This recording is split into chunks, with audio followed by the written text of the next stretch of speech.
What's up, Coffee Coders? Nandito na tayo sa ating part 3 ng ating part 8 CSS course, which will be tackle transformations, rotate, scale, and skew. Ito, short topic lang to. Tuturo ko lang kung ano yung pagkakaiba ng tatlong to at kung paano sila nag-display sa web natin. Alright?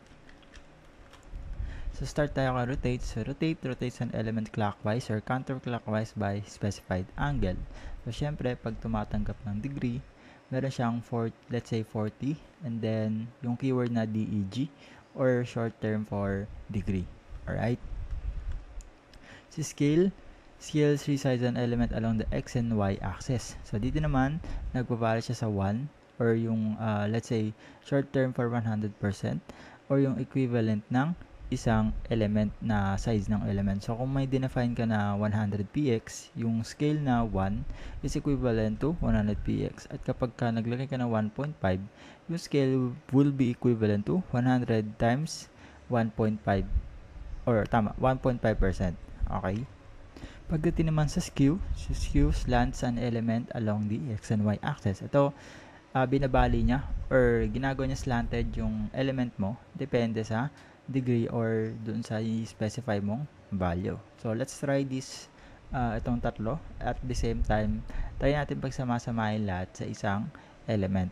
Okay, so let's look on our example. Okay, so titignan natin dito. Meron akong body na nakaset yung default na values para sa pangkalahatan.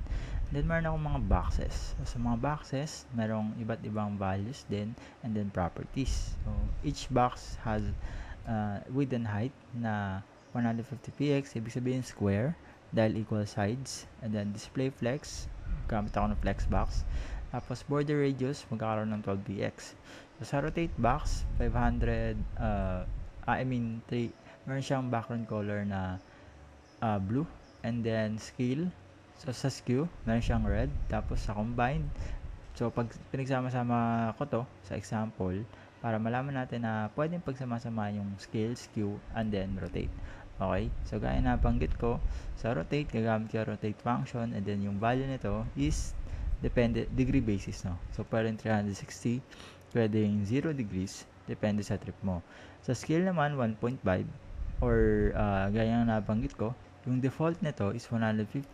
So, 150 times 1.5, yun yung magiging bagong scale size or yung size ng iyong scale element o yung element na gumagamit ng scale box. Okay? So, sa skew, first value will be the x and then second value would be the y value nung iyong element na gumagamit ng skew box.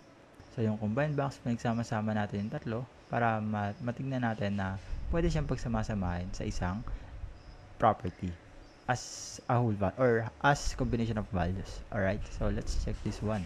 Ayan. So, meron akong rotate dito na naka-rotate ng, I think, 45 degrees. 30 degrees. Ayan, 30 degrees. Tapos sa scale, meron akong 1.5. Skew. Ayan, naka-slanted. And then, combined. Pinagsama-sama ko yung tatlo. Alright? And then, pwede mo din yung laruin na gumamit ka ng animation. So, let's say itong rotate box.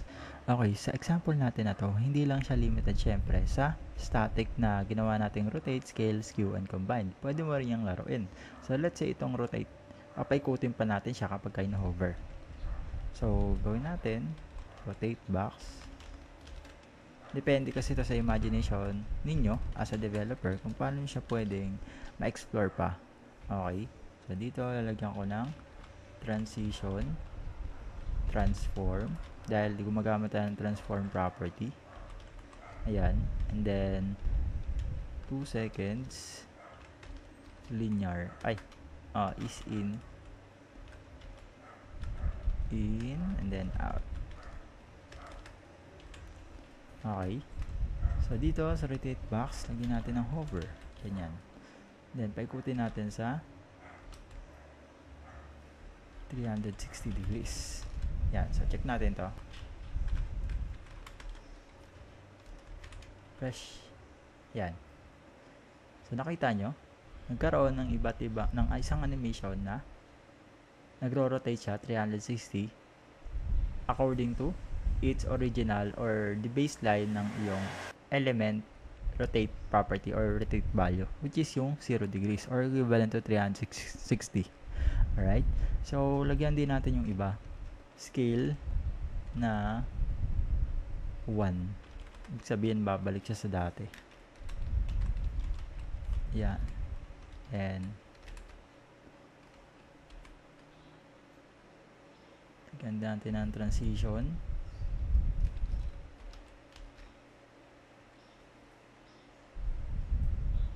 Alright?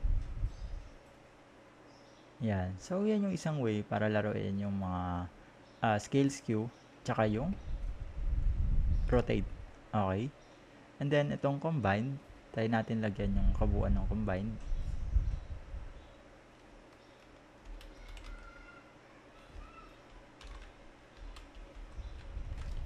Hover. Yan. Tapos, rotate. Natin 0. Scale. 1.5. Skew. 0 degrees. Yan.